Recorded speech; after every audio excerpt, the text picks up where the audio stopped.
اصل انقلاب کیا ہے کہ جب بھی حکومت پولیس کو بھیجتی ہے ہمیں روکنے کے لیے تو انہی پولیس والوں کے بچے ہماری صفوں میں موجود ہوتے ہیں۔ اصل انقلاب کیا ہے کہ جب کوئی پولیس آفیسر ہمیں انکوائری کے لیے بلاتا ہے تو وہ ہمیں دیکھ کے ہنس پڑتا ہے کہ ہمارے گھروں میں تو بچے تم لوگوں کو سنا کرتے ہیں۔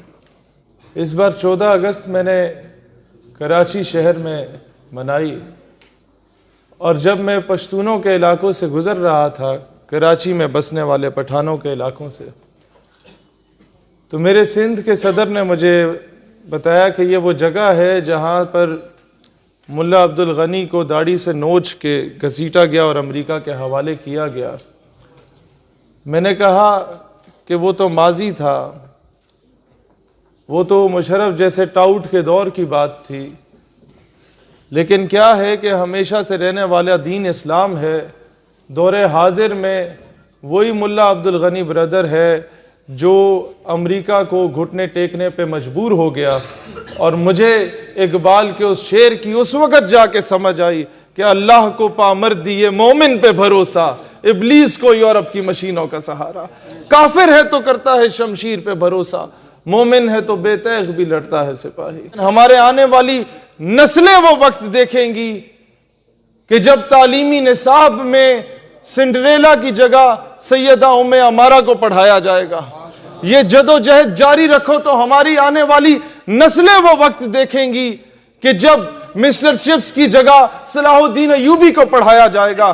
یہ جدوجہد جاری رکھو تو ہمارے آنے والی نسلیں وہ وقت دیکھیں گی جب تعلیمی نصاب میں یہ بتایا جائے گا کہ قوم کی بیٹی ملالہ یوسفزئی نہیں ہے، قوم کی بیٹی ڈاکٹر عافیہ صدیقی ہے۔ ہماری جدوجہد جاری رہے گی تو پھر یاد رکھو کہ آنے والی نسلیں وہ وقت دیکھیں گی کہ جب تعلیمی نصاب میں یہ پڑھایا جائے گا کہ قوم کا ہیرو ڈاکٹر عبدالسلام نہیں، قوم کا ہیرو ڈاکٹر عبدالقدیر خان ہے۔ ہماری آنے والی نسلیں وہ وقت دیکھیں گی۔ کیوں اور یہ کیسے ہوگا؟ Every action has a reaction. Every false propaganda, every fake narrative has a counter narrative. Hare problem کا سلوشن ہوتا ہے۔ جب فرعون آیا تھا تو اللہ تعالیٰ نے حضرت موسیٰ کو بھیجا تھا۔ جب ابرہہ کے لشکر آئے تھے تو اللہ نے ابابیلوں کو بھیج دیا تھا۔ مرحب آیا تھا تو اللہ نے حیدر کرار کو بھیجا تھا۔ جب مسیلمہ کذاب آیا تھا تو اللہ نے صدیق اکبر کو بھیجا تھا۔ جب راجپال آیا تھا تو غازی علم الدین بھی آیا تھا۔ جب سلمان تاثیر آیا تھا تو ممتاز قادری بھی آیا تھا۔ جب خیبر پختونخوا میں کوئی جھوٹی نبوت کا دعوے دار آیا تھا تو پشاور کے ہائی کورٹ میں غازی فیصل بھی آیا تھا، اور جب امریکہ آیا تھا تو اس وقت مولا عمر مجاہد بھی آیا تھا۔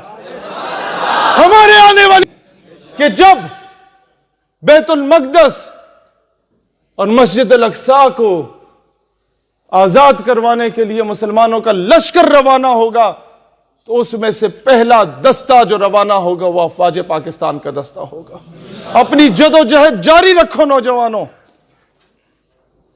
تو ہمارے آنے والی نسلیں وہ وقت دیکھیں گی کہ جب پاکستان اپنے فیصلے خود کرے گا۔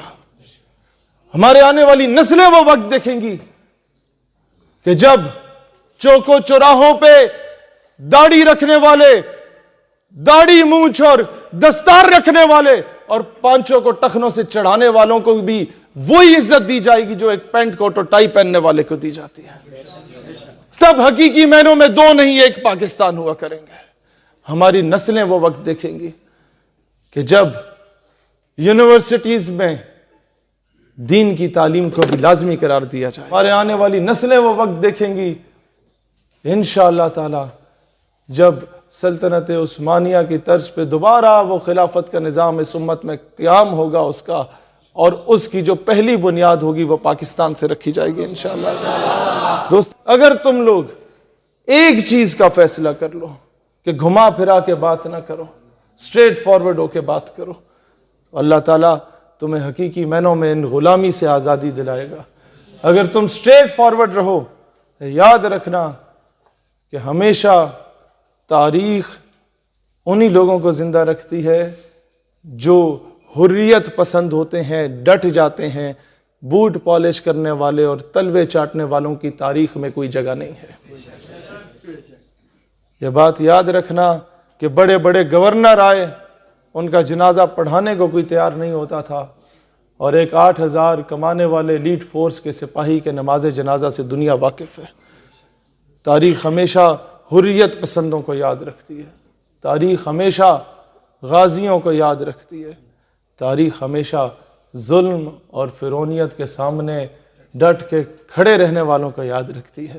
دوستان ذی وقار، معیشت کا مسئلہ ہے، یہ کوئی مسئلہ نہیں.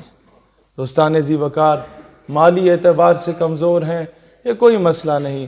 دنیا کی بڑے سے بڑے ٹیکنالوجی، دنیا کی ملٹری مائٹ امریکہ کے پاس تھی، رشیا کے پاس تھی. ہم نے اپنی آنکھوں کے سامنے انہیں افغانستان میں تباہ ہوتے دیکھا ہے. جب وہاں پر کوئی راکٹ گرتا تھا تو ہمارے طالبان خوش ہوتے تھے کہ اس لوہے کو بیچ کے ہم کوئی اپنا گزارا کر لیں گے.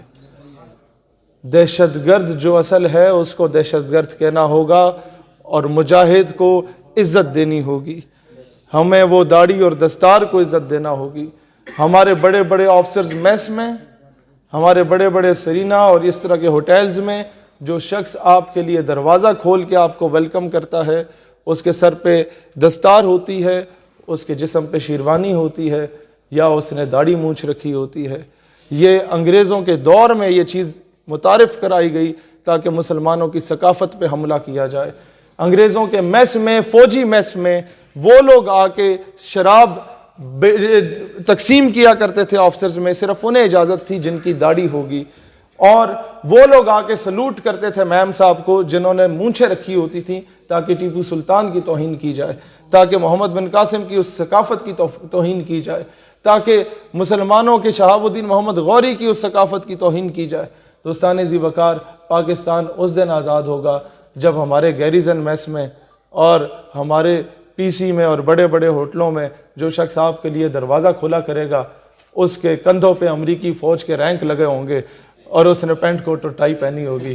زمانہ بڑے شوق سے سن رہا تھا، ہم ہی سو گئے داستاں کہتے کہتے. اللہ تعالیٰ دین اسلام اور وطن عزیز پاکستان کا حامی و ناصر ہو. پاکستان امت کی ترجمانی کرے گا انشاءاللہ. اس ملک سے محبت اس لیے نہیں کہ یہاں پیدا ہوئے پلے بڑے، ہمیں اس لیے محبت ہے کیونکہ یہ جو پرچم ہے جو ہم سینے پہ لگا کے رکھتے ہیں، اس کو غور سے دیکھو، اس کی نسبت میرے آقا کے گنبد خضرا سے ہے. اس پرچم کا دشمن ہمارا دشمن ہے، اس پرچم کا دوست ہمارا دوست ہے. پاکستان واحد ریاست ہے، ریاست مدینہ کے بعد جو اسلام کے نام پہ بنی. اگر اسلام کے نام پہ نہیں چل رہی تو آپ کا اور میرا قصور ہے. ہم نے قیمے والے نان پہ اور بریانی کی پلیٹ پہ ہر 5 سال کے بعد اپنے ضمیر پہ سمجھوتا کیا، اپنے ایمان پہ سمجھوتا کیا. دوستان ذی وقار، آج منظم ہو کے، متحد ہو کے، اس 5th جنریشن وار کے ایرا میں بھی، جہاں پر ہم لوگ جنرل امجد شعیب جیسے لوگوں کا نام لے کے لتاڑتے ہیں کہ ان کو جرت کیسے ہوئی کہ اسرائیل کی حمایت میں انڈائریکٹلی بات کرے کہ ڈیبیٹ ہو سکتی ہے. جہاں یہ 2 ٹکے کے لوگ کامران خان جیسے صحافی بات کرتے ہیں، جہاں انہیں لتاڑتے ہیں، وہیں ہماری رسپانسبلٹی بنتی ہے کہ سیاچین میں اور LOC میں جو فوجی اپنی جانوں کا نذرانہ دے رہے ہیں ان کو ہم سلوٹ بھی کیا کریں. تبھی جا کے پاکستان مستحکم ہوگا. جیسے میں ہمیشہ پنجاب میں لوگوں سے کہتا ہوں کہ یہاں تمہیں کوئی ریڑھی لگانے والا پٹھان نظر آئے تو اسے سینے سے لگاؤ گے تو پاکستان مضبوط ہوگا. اسی طریقے سے میں خیبر والوں سے بھی کہتا ہوں، کوئی پنجابی نظر آئے تو اسے دال خور نہ بولو، اسے اپنا پاکستانی سمجھ کے سینے سے لگاؤ. پہلے ہم مسلمان ہیں، پھر پاکستانی ہیں، اس کے علاوہ ہماری کوئی پہچان نہیں ہے. بہت شکریہ، جزاک اللہ.